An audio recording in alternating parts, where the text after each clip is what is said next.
नमस्कार, आप सभी को हमारे चैनल पे बहुत बहुत स्वागत है और उम्मीद करते हैं कि आप अपने परिवार के साथ स्वस्थ और सकुशल होंगे। कैसा चल रहा है आपका दिन? और मैं आपसे यही रिक्वेस्ट करूंगा कि ये वीडियो ज़रूर पूरा देखें, क्योंकि तभी आपको मज़ा आएगा। अब जैसा टॉपिक में लिखा हुआ है कि भाई मोदी साहब जीतना नहीं चाहते हैं,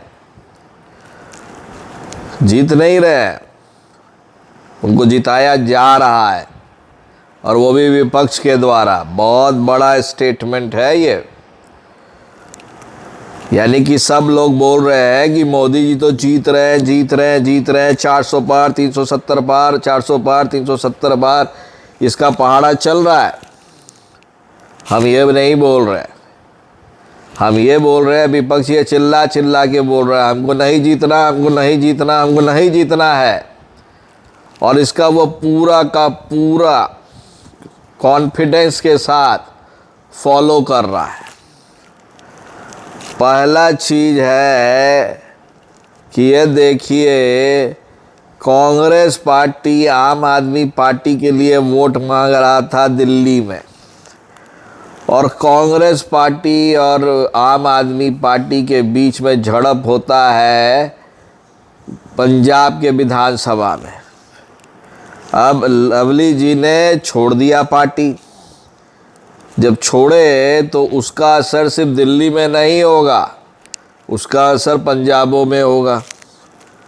दूसरी तरफ यदि आप याद कीजिए तो जब कमलनाथ जी जब अखिलेश यादव जी को गड़ियाए थे, यानी गड़ियाने का मतलब यही था कि उनको कोई वैल्यू नहीं दिया था, तो मध्य प्रदेश में अखिलेश यादव जी किस तरह से कांग्रेस का बेड़ा गर्क किए थे।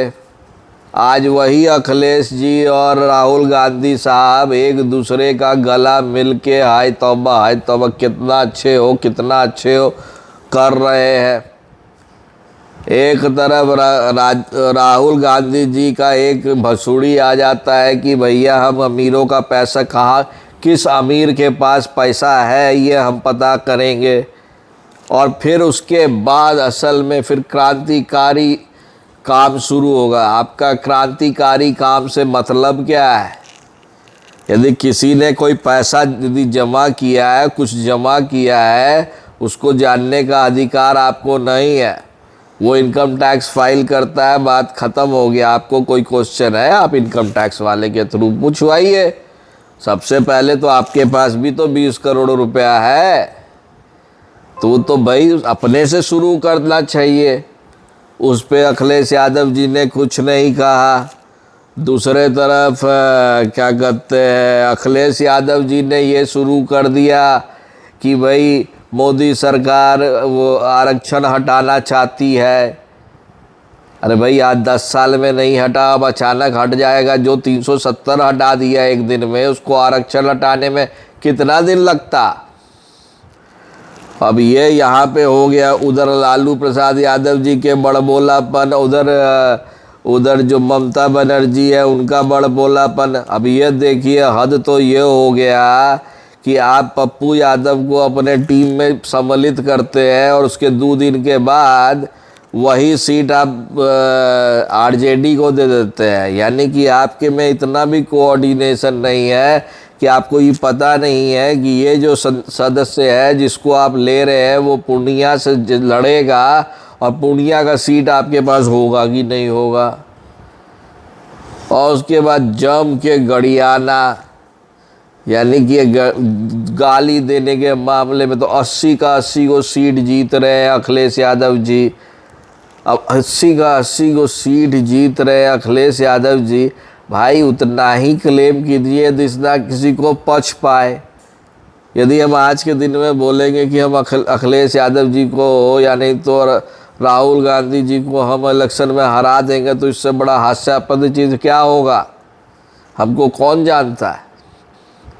उसी तरह से 80 का 80 सीट में आप यदि बीजेपी को हरा दीजिएगा तो प्रत्यक्ष रूप से तो आप तो बाहुबली हो गए एक तरह से, कि आप तो अंतर्यामी हैं। तो ये जो दशा और दिशा जो दिखा रही है जो विपक्ष ना, इसका कोई वो नहीं है, रास्ता नहीं है। अब आप स्टालिन साहब को अपने टीम में रखे हुए हैं, जिसका बेटा मुंह पे बोलता है कि सनातन क्या होता है, आप सीधे हिंदू को गाली देते हैं, सीधे सीधे हिंदू को गाली देते हैं, फिर जाके खुद पूजा करते हैं। या तो आप हिंदू बन के रहिए, और यदि नहीं बन के रह सकते हैं तो हिंदू तो उस तरह का कार्यक्रम ही मत कीजिए। राम गोपाल यादव ने जो स्टेटमेंट दिया था, ये सब क्या है? ये सब ये है कि सारे के सारे लोग ये चाहते हैं कि भाई हम अपना इलेक्शन तो जीत तो रहे नहीं, तो हम दूसरे को क्यों जीतने दें।